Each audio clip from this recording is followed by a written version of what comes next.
last of Italian Empire, so colonialism, Greece. And okay, let's start. Hi everyone, welcome for another interesting highlights and facts ASMR video. Today we're gonna debate about Italian Empire, Italian Colonial Empire, and discover some highlights and less known facts. Well, the Italian Colonial Empire was created after Italy joined other European powers in establishing colonies overseas during the scramble for Africa.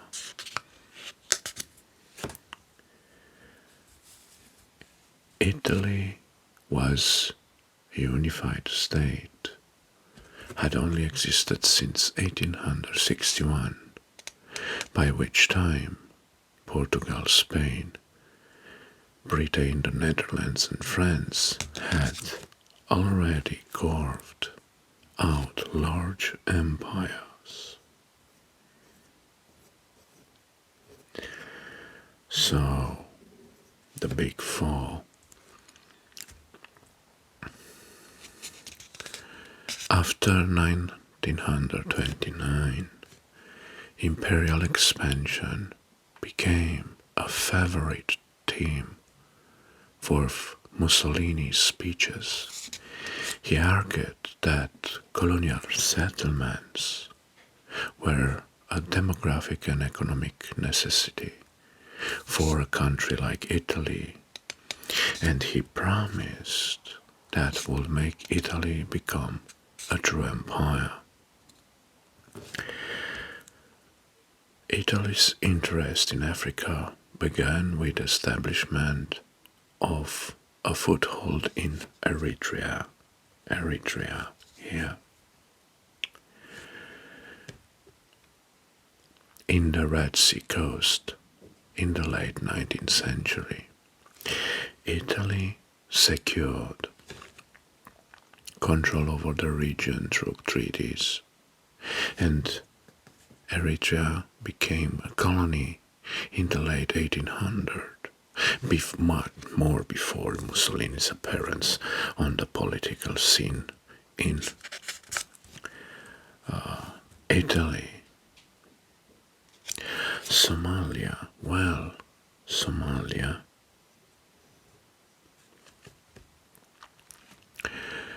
is also established controls over parts of Somalia, so Italy, including the regions of Italian Somaliland and the Horn of Africa.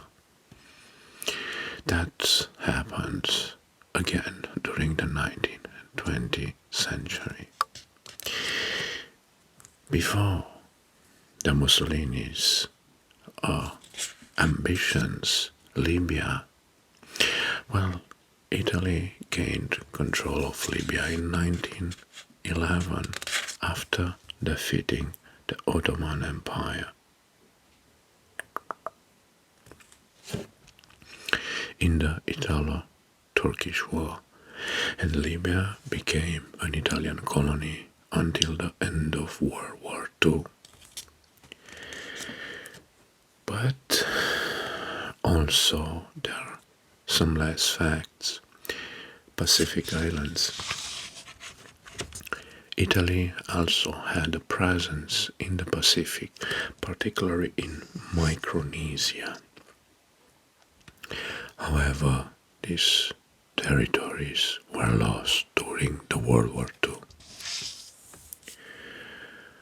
But let's return to Africa.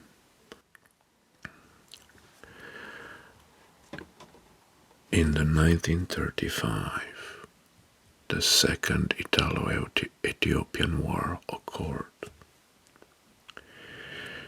and in which Italy captured Ethiopia in 1936. and merged Italian Eritrea, Italian Somalia, and newly captured Ethiopia. They were concealed in the Italian East Africa Orientale. The invasion had the tacit approval of France and Great Britain, who did not wish to alienate Italy as a potential ally against Nazi Germany. In 1936, Mussolini declared the creation of the Italian Empire, dreamed of sending millions of Italian settlers to the Italian East Africa, and Italians had high hopes of turning the area of the three countries into an economic asset. In 1938, Italy annexed the coastal provinces of its colony of Libya and made them national provinces of Italy. Many Italians were sent to colonize Libya between 1934 and 1939. One of the initial Italian objectives in Libya indeed had been the relief of overpopulation and unemployment in Italy through emigration to the undeveloped colony. Libya's vast land was allocated to the settlers to be brought under productive cultivation, primarily olives groves. The settlements was directed by a state corporation, the Libyan Colonization Society, which had its headquarters in Rome. This company, a state company, which undertook land reclamation and building of model villages, offered a group stake and credit facilities for settlers who emigrate to Libya. Well, in 1939, Italy invaded and captured Albania. Albania made its protectorate. Italian King Victor Emmanuel III took the Albanian crown, and a fascist government under Shevket Verlaci was established in Albania.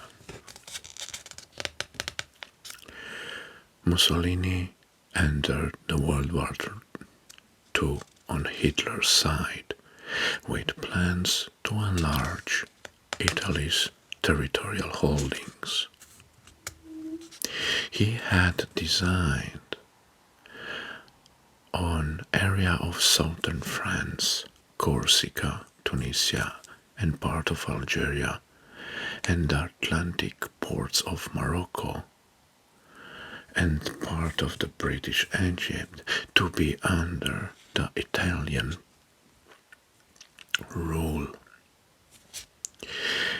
On June 1940, Mussolini declared war on Britain and France, which had been at war with Nazi Germany since the prior year. Mussolini troops invaded southern France.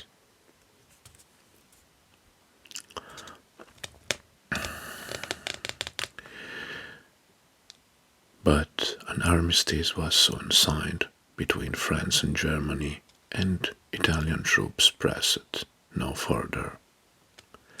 2 days later, a separate agreement between France and Italy ceded Nice and parts of the Savoy to Italy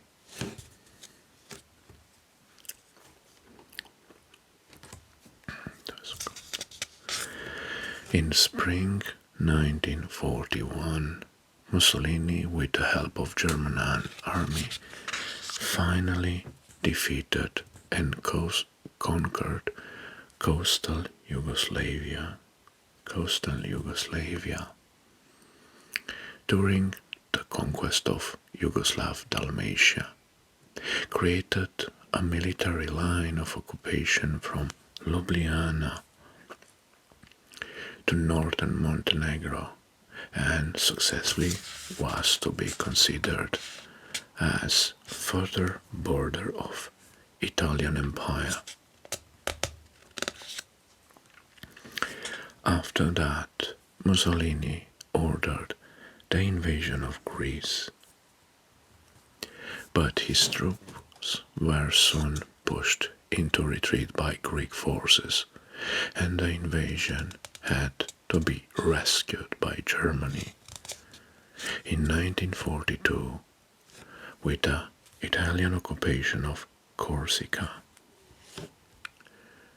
and Tunisia,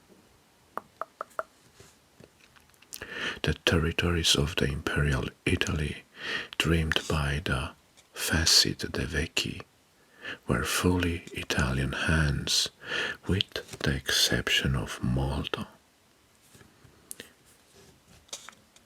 In a hopeful peace negotiation with Axis, with an Axis victory, Mussolini had planned to acquire for his imperial glory the full islands of Crete.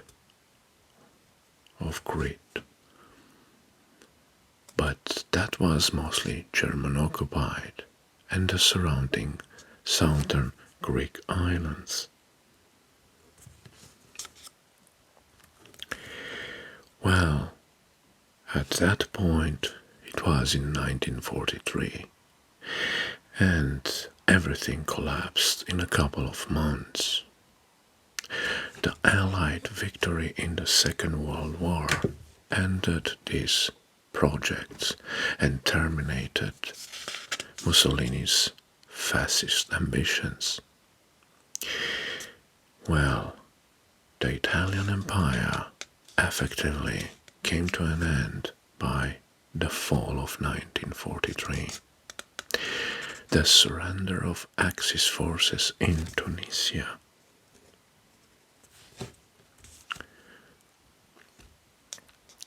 On May 7, 1943, led King Victor Emmanuel III, the King of Italy, to plot the downfall of Benito Mussolini, who was the leader and prime minister of Italy, and he was arrested on July 25.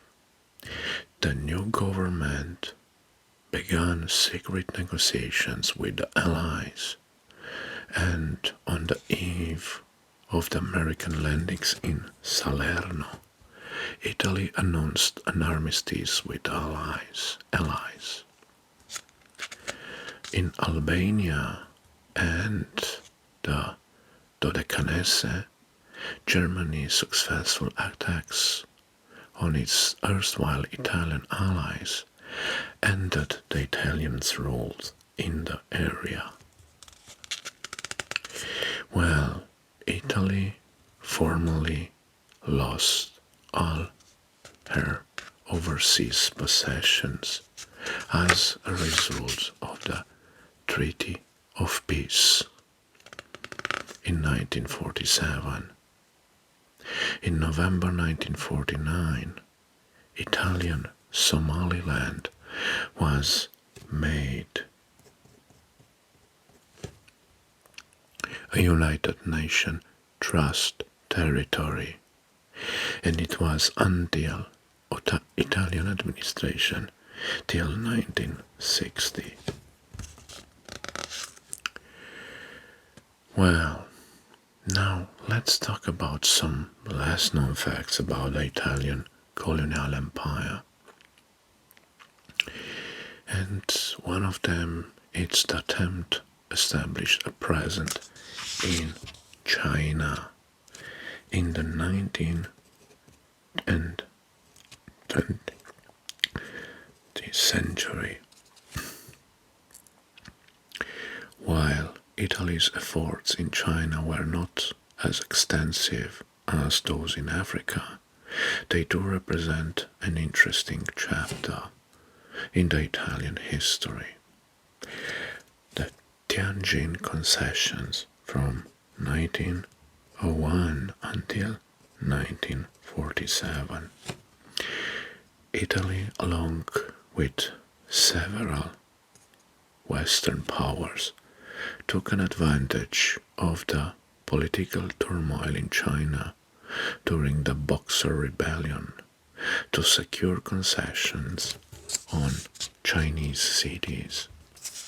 The Tianjin concession was an area where foreign powers had certain rights and control. Italian legation and influence. Italy established a legation in Beijing, reflecting its diplomatic presence in China. However, compared to the more significant European powers, Italy's influence and presence in China were relatively modest. Let's talk about an interesting fact, the economic interests. Well, Italian businesses and entrepreneurs were attracted to the economic opportunities in China. Some Italian companies set up operation in Chinese city, engaging in trade and commerce. Italy's involvement in China did not have the same impact as its African or Mediterranean ventures. The Italian empire, or so-called empire in China, remained only very small and did not lead to acquisitions of extensive territory, only some concessions.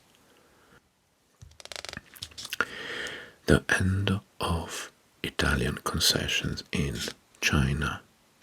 The Tianjin concessions last until 1947, when it was returned to the Chinese control after the end of World War II.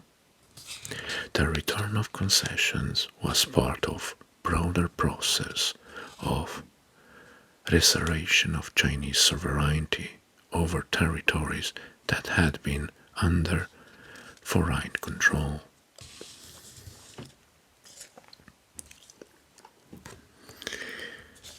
And this was the lesson for today. Very interesting facts about the Italian colonial empire. Thank you very much for watching, and until next time, I wish you all the best, all the best. Bye bye.